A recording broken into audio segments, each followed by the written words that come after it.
Pressentimentos. O pressentimento é sempre um aviso do espírito protetor?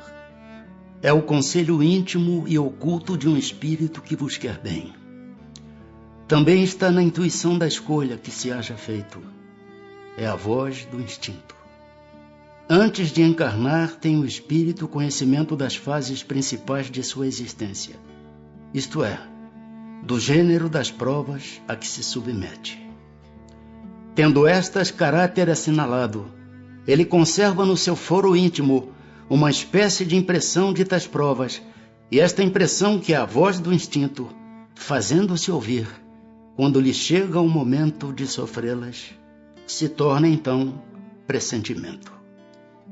Acontecendo que os pressentimentos e a voz do instinto são sempre algum tanto vagos, que devemos fazer na incerteza em que ficamos? Quando te achares na incerteza, invoca o teu bom espírito, ou ora a Deus, soberano Senhor de todos, e Ele te enviará um de seus mensageiros, um de nós. Os avisos dos espíritos protetores objetivam unicamente o nosso procedimento moral, ou também o proceder que devamos adotar nos assuntos da vida particular? Tudo. Eles se esforçam para que vivais o melhor possível. Mas quase sempre tapais os ouvidos aos avisos salutares e vos tornais desgraçados por culpa vossa. Influência dos espíritos nos acontecimentos da vida. Exercem essa influência por outra forma que não apenas pelos pensamentos que sugerem, isto é, têm ação direta sobre o cumprimento das coisas? Sim, mas nunca atuam fora das leis da natureza. Tendo como tem ação sobre a matéria, podem os espíritos provocar certos efeitos com o objetivo de que se dê um acontecimento? Por exemplo, um homem tem que morrer. Sobe uma escada, a escada se quebra e ele morre da queda. Foram os espíritos que quebraram a escada para que o destino daquele homem se cumprisse? É exato que os espíritos têm ação sobre a matéria, mas para cumprimento das leis da natureza, não para as derrogar, fazendo que em dado momento ocorra um sucesso inesperado e em contrário àquelas leis. No exemplo que figuraste, a escada se quebrou porque se achava podre ou por não ser bastante forte para suportar o peso de um homem. Se era destino daquele homem perecer de tal maneira, os espíritos lhe inspirariam a ideia de subir a escada em questão, que teria de quebrar-se com o seu peso, resultando-lhe daí a morte por um efeito natural, e sem que para isso fosse necessário a produção de um milagre. Tomemos outro exemplo, em que não entre a matéria em seu estado natural. Um homem tem que morrer fulminado pelo raio. Refugia-se debaixo de uma árvore, estala o raio e o mata. Poderá dar-se tenham sido os espíritos que provocaram a produção do raio e que o dirigiram para o homem? Dá-se o mesmo que anteriormente. O raio caiu sobre aquela árvore em tal momento, porque estava nas leis da natureza que assim acontecesse. Não foi encaminhado para a árvore, por se achar debaixo dela o homem. A este, sim, foi inspirada a ideia de se abrigar debaixo de uma árvore, sobre a qual cairia o raio, porquanto a árvore não deixaria de ser atingida, só por não lhe estar debaixo da fronde o homem.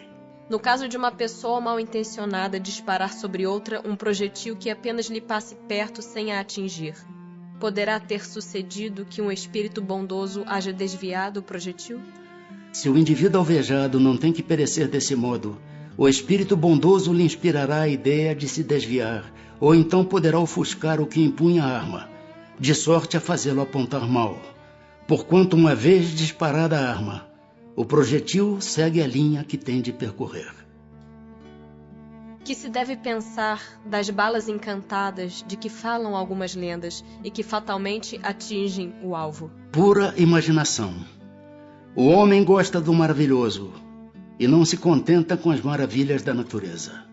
Podem os espíritos que dirigem os acontecimentos terrenos ter obstado a sua ação por espíritos que queiram o contrário? O que Deus quer se executa. Se houver demora na execução, ou lhe surjam obstáculos, é porque Deus assim o quis. Não podem os espíritos levianos e zombeteiros criar pequenos embaraços à realização dos nossos projetos e transtornar as nossas previsões? Serão eles, numa palavra, os causadores do que chamamos pequenas misérias da vida humana? Eles se comprazem em vos causar aborrecimentos que representam para vós provas destinadas a exercitar a vossa paciência. Cansam-se, porém, quando veem que nada conseguem. Entretanto, não seria justo nem acertado imputar-lhes todas as decepções que experimentais e de que sois os principais culpados pela vossa irreflexão. Fica certo de que se a tua louça se quebra, é mais por descuido teu do que por culpa dos espíritos. Destes, os que provocam contrariedades obram impelidos por animosidade pessoal ou assim procedem contra qualquer, sem motivo determinado, por pura malícia? Por uma e outra coisa. Às vezes, os que assim vos molestam são inimigos que granjeastes nesta ou em precedente existência. Doutras vezes, nenhum motivo há. Extingue-se com a vida corpórea a malevolência dos seres que nos fizeram mal na terra? Muitas vezes reconhecem a injustiça com que procederam e o mal que causaram. Mas também não é raro que continuem a perseguir-vos, cheios de animosidade, se Deus o permitir, por ainda vos experimentar. Pode-se pôr termo a isso? Por que meio? Podeis, orando por eles e lhes retribuindo o mal com bem, acabarão compreendendo a injustiça do proceder deles. Demais, se souberdes colocar-vos acima de suas maquinações, deixar-vos-ão por verificarem que nada lucram. Têm os espíritos o poder de afastar de certas pessoas os males e de favorecê-las com a prosperidade? De todo não, porquanto há males que estão nos decretos da providência. Amenizam-vos, porém, as dores, dando-vos paciência e resignação. Ficai igualmente sabendo que de vós depende, muitas vezes, poupar-vos aos males, ou quando menos atenuá-los. A inteligência, Deus vô-la outorgou, para que dela vos servais. E é principalmente por meio da vossa inteligência que os espíritos vos auxiliam, sugerindo-vos ideias propícias ao vosso bem. Mas não assistem senão os que sabem assistir-se a si mesmos. Mas não assistem senão os que sabem assistir-se a si mesmos. Esse é o sentido destas palavras. Buscai e achareis. Batei e se vos abrirá. Sabei ainda que nem sempre é um mal o que vos parece sê-lo. Frequentemente, do que considerais um mal, sairá um bem muito maior. Quase nunca compreendeis isso, porque só atentais no momento presente ou na vossa própria pessoa. Podem os espíritos fazer que obtenham riquezas os que lhes pedem que assim aconteça? Algumas vezes como prova. Quase sempre, porém, recusam, como se recusa a criança a satisfação de um pedido inconsiderado. São os bons ou os maus espíritos que concedem esses favores? Uns e outros. Depende da intenção. As mais das vezes, entretanto, os que os concedem são os espíritos que vos querem arrastar para o mal e que encontram meio fácil de o conseguirem, facilitando-vos os gozos que a riqueza proporciona. Será por influência de algum espírito que fatalmente a realização dos nossos projetos parece encontrar obstáculos? Algumas vezes é isso efeito da ação dos espíritos. Muito mais vezes, porém, é que andais errados na elaboração e na execução dos vossos projetos. Muito influem nesses casos a posição e o caráter do indivíduo. Se vos obstinais em ir por um caminho que não deveis seguir, os espíritos nenhuma culpa têm dos vossos insucessos. Vós mesmos vos constituís em vossos maus gênios. Quando algo de venturoso nos sucede, é ao Espírito nosso protetor que devemos agradecê-lo? Agradecei primeiramente a Deus, sem cuja permissão nada se faz. Depois aos bons espíritos, que foram os agentes da sua vontade. Que sucederia se nos esquecêssemos de agradecer? O que sucede aos ingratos. No entanto, pessoas há que não pedem nem agradecem, e às quais tudo sai bem. Assim é de fato, mas importa ver o fim. Pagarão bem caro essa felicidade de que não são merecedoras, pois quanto mais houverem recebido, tanto maiores contas terão que prestar. A ação dos espíritos nos fenômenos da natureza. São devidos a causas fortuitas ou, ao contrário, têm todos um fim providencial os grandes fenômenos da natureza, os que se consideram como perturbação dos elementos? Tudo tem uma razão de ser, e nada acontece sem a permissão de Deus. Objetivam sempre o homem esses fenômenos? Às vezes tem como imediata razão de ser o homem. Na maioria dos casos, entretanto, tem por único motivo o restabelecimento do equilíbrio e da harmonia das forças físicas da natureza.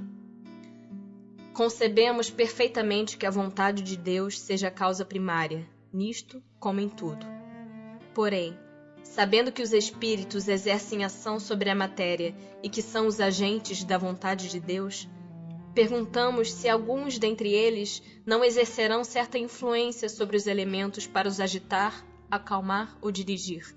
Mas, evidentemente, nem poderia ser de outro modo.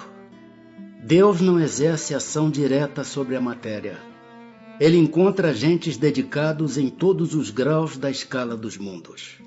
A mitologia dos antigos se fundava inteiramente em ideias espíritas, com a única diferença de que consideravam os espíritos como divindades. Representavam esses deuses ou esses espíritos com atribuições especiais. Assim, uns eram encarregados dos ventos, outros do raio, outros de presidir ao fenômeno da vegetação e etc. Semelhante crença é totalmente destituída de fundamento? Tampouco destituída é de fundamento, que ainda está muito aquém da verdade. Poderá então haver espíritos que habitem o interior da Terra e presidam aos fenômenos geológicos? Tais espíritos não habitam positivamente a Terra. Presidem aos fenômenos e os dirigem de acordo com as atribuições que têm. Dia virá em que recebereis a explicação de todos esses fenômenos e os compreendereis melhor. Formam categoria especial no mundo espírita os espíritos que presidem aos fenômenos da natureza?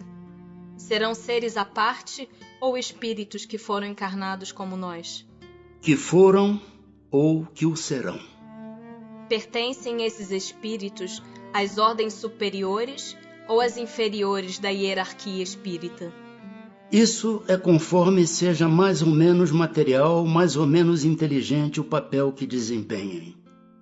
Uns mandam, outros executam. Os que executam coisas materiais são sempre de ordem inferior, assim entre os espíritos como entre os homens. A produção de certos fenômenos, das tempestades, por exemplo, é obra de um só espírito ou muitos se reúnem formando grandes massas para produzi-los? Reúnem-se em massas inumeráveis. Os espíritos que exercem ação nos fenômenos da natureza operam com conhecimento de causa, usando do livre-arbítrio, ou por efeito de instintivo ou irrefletido impulso? Uns sim, outros não. Estabeleçamos uma comparação. Considera essas miríades de animais que, pouco a pouco, fazem emergir do mar ilhas e arquipélagos. Julgas que não há aí um fim providencial e que essa transformação da superfície do globo não seja necessária à harmonia geral? Entretanto, são animais de ínfima ordem que executam essas obras, provendo as suas necessidades e sem suspeitarem de que são instrumentos de Deus. Pois bem, do mesmo modo os espíritos mais atrasados oferecem utilidade ao conjunto. enquanto se ensaiam para a vida, antes que tenham plena consciência de seus atos e estejam no gozo pleno do livre-arbítrio, atuam em certos fenômenos de que inconscientemente se constituem os agentes. Primeiramente, executam. Mais tarde, quando suas inteligências já houverem alcançado um certo desenvolvimento, ordenarão e dirigirão as coisas do mundo material. Depois poderão dirigir as do mundo moral. É assim que tudo serve, que tudo se encadeia na natureza, desde o átomo primitivo até o arcanjo, que também começou por ser átomo. Admirável lei de harmonia, que o vosso acanhado espírito ainda não pôde apreender em seu conjunto. Os espíritos durante os combates. Durante uma batalha, há espíritos assistindo e amparando cada um dos exércitos? Sim, e que lhes estimulam a coragem. Estando numa guerra, a justiça sempre de um dos lados, como pode haver espíritos que tomem o partido dos que se batem por uma causa injusta? Bem sabeis haver espíritos que só se comprazem na discórdia e na destruição. Para esses, a guerra é a guerra. A justiça da causa pouco os preocupa. Podem alguns espíritos influenciar o general na concepção de seus planos de campanha? Sem dúvida alguma, podem influenciá-lo nesse sentido, como com relação a todas as concepções. Poderiam maus espíritos suscitar-lhe planos errôneos com o fim de levá-lo à derrota? Podem, mas não tem ele o livre-arbítrio? Se não tiver critério bastante para distinguir uma ideia falsa, sofrerá as consequências, e melhor faria se obedecesse, em vez de comandar. Pode alguma vez o general ser guiado por uma espécie de dupla vista, por uma visão intuitiva que lhe mostre de antemão o resultado de seus planos? Isso se dá frequentemente com um homem de gênio. É o que ele chama inspiração, e o que faz com que ele obre com uma espécie de certeza. Essa inspiração lhe vem dos espíritos que o dirigem, os quais se aproveitam das faculdades de que o vêm dotado. No tumulto dos combates, que se passa com os espíritos dos que sucumbem? Continuam, após a morte, a interessar-se pela batalha? Alguns continuam a interessar-se, outros se afastam. Após a morte, os espíritos que, como vivos, se guerreavam, continuam a considerar-se inimigos e se conservam encarniçados uns contra os outros? Nessas ocasiões, o espírito nunca está calmo. Pode acontecer que nos primeiros instantes, depois da morte, ainda odeie o seu inimigo e mesmo o persiga. Quando, porém, se lhe restabelece a serenidade nas ideias, vê que nenhum fundamento há mais para sua animosidade. Contudo, não é impossível que dela guarde vestígios mais ou menos fortes, conforme o seu caráter. Continua a ouvir o rumor da batalha? Perfeitamente. O espírito que, como espectador, assiste calmamente a um combate, observa o ato de separar-se a alma do corpo? Como é que esse fenômeno se lhe apresenta à observação? Raras são as mortes verdadeiramente instantâneas. Na maioria dos casos, o espírito cujo corpo acaba de ser mortalmente ferido não tem consciência imediata desse fato. Somente quando ele começa a reconhecer a nova condição em que se acha, é que os assistentes podem distingui-lo a mover-se ao lado do cadáver. Parece isso tão natural que nenhum efeito desagradável lhe causa a vista do corpo morto. Tendo-se a vida toda concentrado no espírito, só ele prende a atenção dos outros. É com ele que estes conversam, ou a ele é que fazem determinações. Pactos. Algo de verdade haverá nos pactos com os maus espíritos? Não, não há pactos. Há, porém, naturezas más que simpatizam com os maus espíritos. Por exemplo, queres atormentar o teu vizinho e não sabes como has de fazer. Chamas então por espíritos inferiores que, como tu, só querem o mal, e que, para te ajudarem, exigem que também os sirvas em seus maus desígnios. Mas não se segue que o teu vizinho não possa livrar-se deles por meio de uma conjuração oposta e pela ação da sua vontade. Aquele que intenta praticar uma ação má, pelo simples fato de alimentar essa intenção, chama em seu auxílio maus espíritos, aos quais fica então obrigado a servir, porque dele também precisam esses espíritos para o mal que queiram fazer. Nisto apenas é que consiste o pacto. Qual o sentido das lendas fantásticas em que figuram indivíduos que teriam vendido suas almas a Satanás para obterem certos favores? Todas as fábulas encerram um ensinamento e um sentido moral. O vosso erro consiste em tomá-las ao pé da letra. Isso a que te referes é uma alegoria que se pode explicar desta maneira. Aquele que chama em seu auxílio os espíritos, para deles obter riquezas ou qualquer outro favor, rebela-se contra a providência, renuncia à missão que recebeu e às provas que lhe cumpre suportar neste mundo. Sofrerá na vida futura as consequências desse ato. Não quer isto dizer que sua alma fique para sempre condenada à desgraça. Mas desde que, em lugar de se desprender da matéria, nela cada vez se enterra mais, não terá no mundo dos espíritos a satisfação de que haja gozado na terra, até que tenha resgatado a sua falta por meio de novas provas, talvez maiores e mais penosas. Coloca-se por amor dos gozos materiais, na dependência dos espíritos impuros. Estabelece-se assim, tacitamente entre estes e o delinquente, um pacto que o leva à sua perda, mas que lhe será sempre fácil romper, se o quiser firmemente, granjeando a assistência dos bons espíritos. Poder oculto, talismãs, feiticeiros. Pode um homem mau, com o auxílio de um mau espírito que lhe seja dedicado, fazer mal ao seu próximo?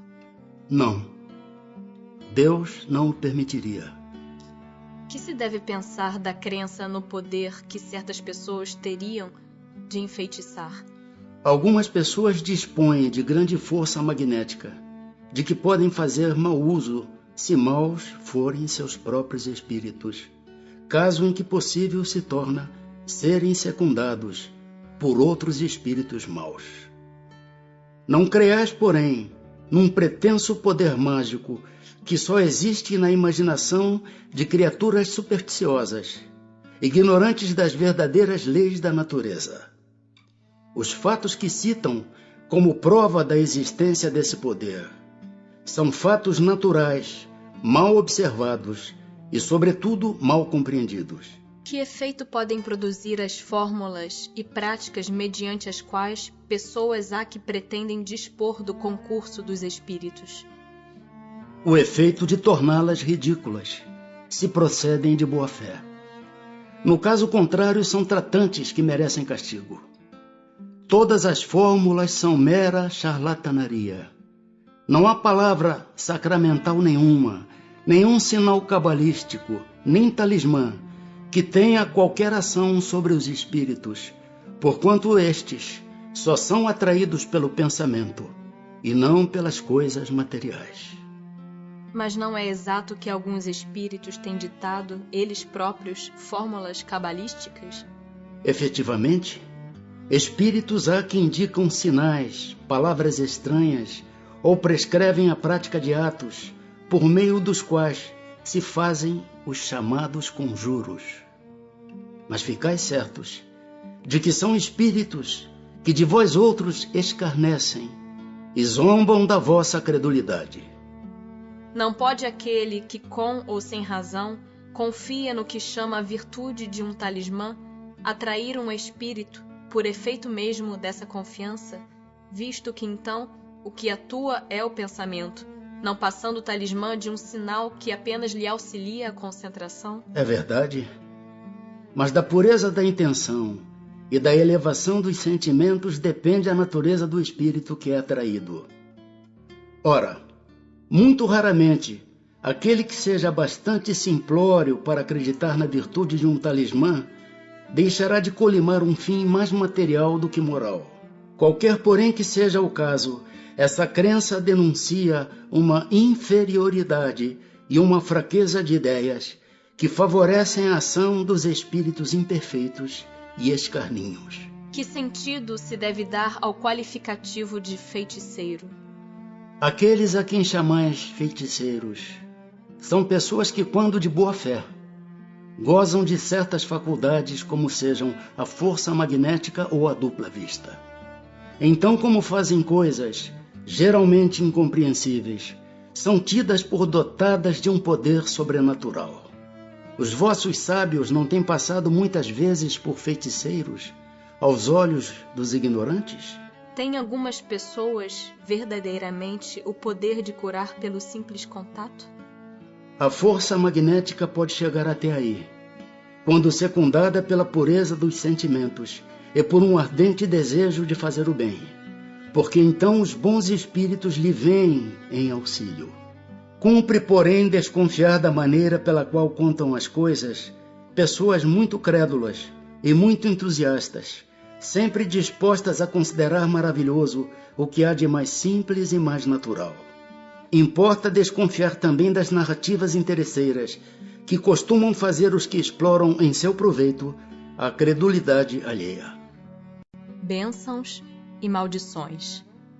Podem a bênção e a maldição atrair o bem e o mal para aqueles sobre quem são lançadas? Deus não escuta a maldição injusta, e culpado perante ele se torna o que a profere. Como temos os dois gênios opostos, o bem e o mal, pode a maldição exercer momentaneamente influência, mesmo sobre a matéria. Tal influência, porém, só se verifica por vontade de Deus, como aumento de prova para aquele que é dela objeto. Demais, o que é comum é serem amaldiçoados os maus e abençoados os bons.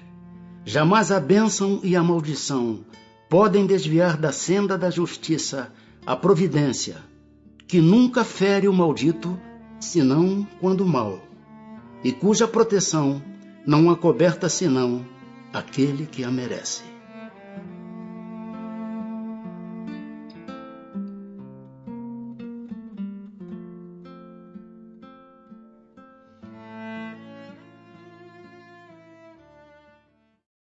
Capítulo 10.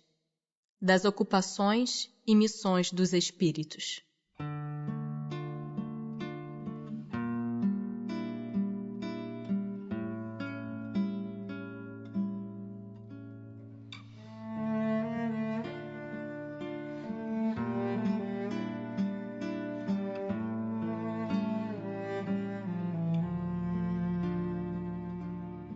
Alguma outra coisa incube aos espíritos fazer que não seja melhorarem-se pessoalmente?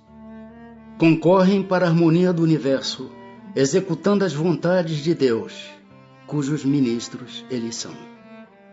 A vida espírita é uma ocupação contínua, mas que nada tem de penosa como a vida na terra, porque não há a fadiga corporal, nem as angústias das necessidades. Também desempenham função útil no universo os espíritos inferiores e imperfeitos? Todos têm deveres a cumprir. Para a construção de um edifício não concorre tanto o último dos serventes de pedreiro como o arquiteto? Tem atribuições especiais cada espírito? Todos temos que habitar em toda parte e adquirir o conhecimento de todas as coisas, presidindo sucessivamente ao que se efetua em todos os pontos do universo. Mas como diz o Eclesiastes, há tempo para tudo. Assim, tal espírito cumpre hoje neste mundo seu destino, tal outro cumprirá, ou já cumpriu o seu, em época diversa, na terra na água, no ar, etc. São permanentes para cada um e estão nas atribuições exclusivas de certas classes as funções que os espíritos desempenham na ordem das coisas? Todos têm que percorrer os diferentes graus da escala para se aperfeiçoarem. Deus, que é justo, não poderia ter dado a uns a ciência sem trabalho, destinando outros só a adquirirem com esforço. Já não tendo o que adquirir, os espíritos da ordem mais elevada se acham em repouso absoluto ou também lhes tocam ocupações? Que quererias que fizessem na eternidade? A ociosidade eterna seria um eterno suplício. De que natureza são as suas ocupações? Receber diretamente as ordens de Deus, transmiti-las ao universo inteiro e velar por que sejam cumpridas. São incessantes as ocupações dos espíritos? Incessantes, sim, atendendo-se a que sempre ativos são os seus pensamentos, porquanto vivem pelo pensamento. Importa, porém, não identifiqueis as ocupações dos espíritos com as ocupações materiais dos homens. Essa mesma atividade lhes constitui um gozo pela consciência que têm de ser úteis. Concebe-se isto com relação aos bons espíritos. Dar-se-á, entretanto, o mesmo com os espíritos inferiores? A estes cabem ocupações apropriadas à sua natureza. Confiais, porventura, ao obreiro manual e ao ignorante trabalhos que só o homem instruído pode executar? Haverá espíritos que se conservem ociosos, que em coisa alguma útil se ocupem? Mas esse estado é temporário e dependendo do desenvolvimento de suas inteligências. Há certamente, como há homens que só para si mesmos vivem. Pesa-lhes, porém, essa ociosidade, e cedo ou tarde o desejo de progredir lhes faz necessária a atividade, e felizes se sentirão por poderem tornar-se úteis. Referimo-nos aos espíritos que hão chegado ao ponto de terem consciência de si mesmos e do seu livre arbítrio, porquanto em sua origem todos são quais crianças que acabam de nascer e que obram mais por instinto que por vontade expressa. Atentam os espíritos em nossos trabalhos de arte e por eles se interessam? Atentam no que prove a elevação dos espíritos e seus progressos. Um espírito que haja cultivado na terra uma especialidade artística, que tenha sido, por exemplo, pintor ou arquiteto, se interessa de preferência pelos trabalhos que constituíram objeto de sua predileção durante a vida? Tudo se confunde num objetivo geral. Se for um espírito bom, esses trabalhos o interessarão na medida do ensejo que lhe proporcionem de auxiliar as almas a se elevarem para Deus. Demais, esqueceis que um espírito que cultivou certa arte na existência em que o conhecestes pode ter cultivado outra em anterior existência, pois que lhe cumpre saber tudo para ser perfeito. Assim, conforme o grau do seu adiantamento, pode suceder que nada seja para ele uma especialidade. Foi o que eu quis significar, dizendo que tudo se confunde num objetivo geral. Notai ainda o seguinte: o que no vosso mundo atrasado considerais sublime, não passa de infantilidade comparada ao que há em mundos mais adiantados. Como pretenderias que os espíritos que habitam esses mundos, onde existem artes que desconheceis, admirem o que aos seus olhos correspondem a trabalhos de colegiais? Por isso, disse eu, atentam no que demonstre progresso. Concebemos que seja assim em se tratando de espíritos muito adiantados. Referimo-nos, porém, a espíritos mais vulgares que ainda se não elevaram acima das ideias terrenas. Com relação a esses, o caso é diferente. Mais restrito é o ponto de vista de onde observam as coisas. Podem, portanto, admirar o que vos cause admiração. Costumam os espíritos imiscuir-se em nossos prazeres e ocupações? Os espíritos vulgares, como dizes, costumam. Esses vos rodeiam constantemente e com frequência tomam parte muito ativa no que fazeis, de conformidade com suas naturezas. Cumpre assim aconteça, porque para serem os homens impelidos pelas diversas veredas da vida, necessário é que se lhes excitem ou moderem as paixões. Os espíritos que têm missões a cumprir, as cumprem na erraticidade ou encarnados? Podem tê-las num e noutro estado. Para certos espíritos errantes, é uma grande ocupação. Em que consistem as missões de que podem ser encarregados os espíritos errantes? São tão variadas que impossível fora descrevê-las. Muitas há mesmo que não podeis compreender. Os espíritos executam as vontades de Deus, e não vos é dado penetrar-lhe todos os desígnios. Os espíritos percebem sempre os desígnios que lhes compete executar? Não. Muitos há que são instrumentos cegos. Outros, porém, sabem muito bem com que fim atuam. Só os espíritos elevados desempenham missões? A importância das missões corresponde às capacidades e à elevação do espírito. O estafeta que leva um telegrama ao seu destinatário também desempenha uma perfeita missão, se bem que diversa da missão de um general. A missão de um espírito lhe é imposta ou depende da sua vontade? Ele a pede, e ditoso se considera se a obtém. Pode uma igual missão ser pedida por muitos espíritos? Sim. É frequente apresentarem-se muitos candidatos, mas nem todos são aceitos. Em que consiste a missão dos espíritos encarnados? Em instruir os homens, em lhes auxiliar o progresso, em lhes melhorar as instituições, por meios diretos e materiais. As missões, porém, são mais ou menos gerais e importantes. O que cultiva a terra desempenha tão nobre missão como o que governa ou aquele que instrui. Tudo em a natureza se encadeia. Ao mesmo tempo que o espírito se depura pela encarnação, concorre dessa forma para a execução dos desígnios da providência. Cada um tem neste mundo a sua missão, porque todos podem ter alguma utilidade. Qual pode ser, na Terra, a missão das criaturas voluntariamente inúteis? Há efetivamente pessoas que só para si mesmas vivem e que não sabem tornar-se úteis ao que quer que seja. São pobres seres dignos de compaixão, porquanto espiarão duramente sua voluntária inutilidade, começando-lhes muitas vezes, já neste mundo, o castigo pelo aborrecimento e pelo desgosto que a vida lhes causa. Pois que lhes era facultada a escolha, por que preferiram uma existência que nenhum proveito lhes traria? Entre os espíritos também há preguiçosos que recuam diante de uma vida de labor. Deus consente que assim procedam.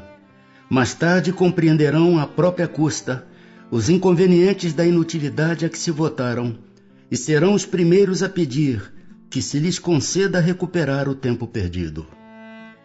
Pode também acontecer que tenham escolhido uma vida útil e que hajam recuado diante da execução da obra, deixando-se levar pelas sugestões dos espíritos que os induzem a permanecer na ociosidade. As ocupações comuns mais nos parecem deveres do que missões propriamente ditas. A missão, de acordo com a ideia a que esta palavra está associada, tem um caráter menos exclusivo, de importância, sobretudo, menos pessoal. Deste ponto de vista, como se pode reconhecer que um homem tem realmente na Terra uma determinada missão? Pelas grandes coisas que opera, pelos progressos a cuja realização conduz seus semelhantes. Foram predestinados a isso antes de nascerem os homens que trazem uma importante missão e dela têm conhecimento? Algumas vezes assim é. Quase sempre, porém, o ignoram. Baixando a terra, pressentem um vago objetivo. Depois do nascimento, de acordo com as circunstâncias, é que suas missões se lhes desenham às vistas. Deus os impele para a senda onde devam executar-lhe os desígnios. Quando um homem faz alguma coisa útil, a faz sempre em virtude da missão em que foi anteriormente investido e a que vem predestinado? Ou pode suceder que haja recebido missão não prevista? Nem tudo o que o homem faz resulta de missão a que tenha sido predestinado. A miudade, às vezes, é um instrumento de que se serve um espírito para fazer que se execute uma coisa que julga útil. Por exemplo, entende um espírito ser útil que se escreva um livro, que ele próprio escreveria se estivesse encarnado. Procura então o escritor mais apto a lhe compreender e executar o pensamento. Transmite-lhe a ideia do livro e o dirige na execução. Ora, esse escritor não veio à Terra com a missão de publicar tal obra. O mesmo ocorre com diversos trabalhos artísticos e muitas descobertas. Devemos acrescentar que durante o sono corporal, o espírito encarnado se comunica diretamente com o espírito errante, entendendo-se os dois acerca da execução. Poderá o espírito, por própria culpa, falir na sua missão? Sim, se não for um espírito superior. Que consequências lhe advirão da sua falência? Terá que retomar a tarefa, essa a sua punição. Também sofrerá as consequências do mal que haja causado. Pois, se é de Deus que o espírito recebe a sua missão, como se há de compreender que Deus confie missão importante e de interesse geral a um espírito capaz de falir? Não sabe Deus se o seu general obterá vitória ou se será vencido? Sabe-o, acreditai, e seus planos, quando importantes, não se apoiam nos que hajam de abandonar em meio à obra. Toda a questão para vós está no conhecimento que Deus tem do futuro, mas que não vos é concedido. O espírito, que encarna para desempenhar determinada missão, tem apreensões idênticas às de outro que o faz por provação? Não, porque traz a experiência adquirida. Certamente desempenham missão os homens que servem de faróis ao gênero humano, que o iluminam com a luz do gênio. Entre eles, porém, alguns há que se enganam, que de par com grandes verdades propagam grandes erros. Como se deve considerar a missão desses homens? Como falseadas por eles próprios. Estão abaixo da tarefa que tomaram sobre os ombros. Contudo, necessário se faz levar em conta as circunstâncias. Os homens de gênio têm que falar de acordo com as épocas em que vivem. E assim, um ensinamento que pareceu errôneo ou pueril numa época adiantada pode ter sido o que convinha no século em que foi divulgado. Pode-se considerar como missão a paternidade? É, sem contestação possível, uma verdadeira missão. É ao mesmo tempo grandíssimo dever e que envolve mais do que o pensa o homem, a sua responsabilidade quanto ao futuro. Deus colocou o filho sob a tutela dos pais, a fim de que estes o dirijam pela senda do bem, e lhes facilitou a tarefa, dando àquele uma organização débil e delicada que o torna propício a todas as impressões. Muitos há, no entanto, que mais cuidam de aprumar as árvores do seu jardim e de fazê-las dar bons frutos em abundância, do que de formar o caráter de seu filho. Se este vier a sucumbir por culpa deles, suportarão os desgostos resultantes desta queda e partilharão dos sofrimentos do filho na vida futura, por não terem feito o que lhes estava ao alcance para que ele avançasse na estrada do bem. São responsáveis os pais pelo transviamento de um filho que envereda pelo caminho do mal, apesar dos cuidados que lhe dispensaram? Não. Porém, quanto piores forem as propensões do filho, tanto mais pesada é a tarefa, e tanto maior o mérito dos pais se conseguirem desviá-lo do mau caminho. Se um filho se torna homem de bem, não obstante a negligência ou os maus exemplos de seus pais, tiram estes daí algum proveito?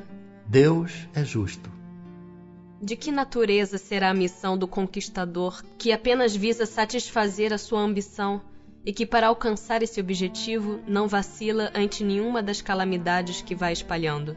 As mais das vezes não passa de um instrumento de que se serve Deus para cumprimento de seus desígnios, representando essas calamidades, um meio de que ele se utiliza para fazer que um povo progrida mais rapidamente. Nenhuma parte tendo na produção do bem que dessas calamidades passageiras possa resultar, pois que visava um fim todo pessoal, aquele que delas se constitui instrumento tirará, não obstante, proveito desse bem? Cada um é recompensado de acordo com as suas obras, com o bem que intentou fazer e com a retidão de suas intenções.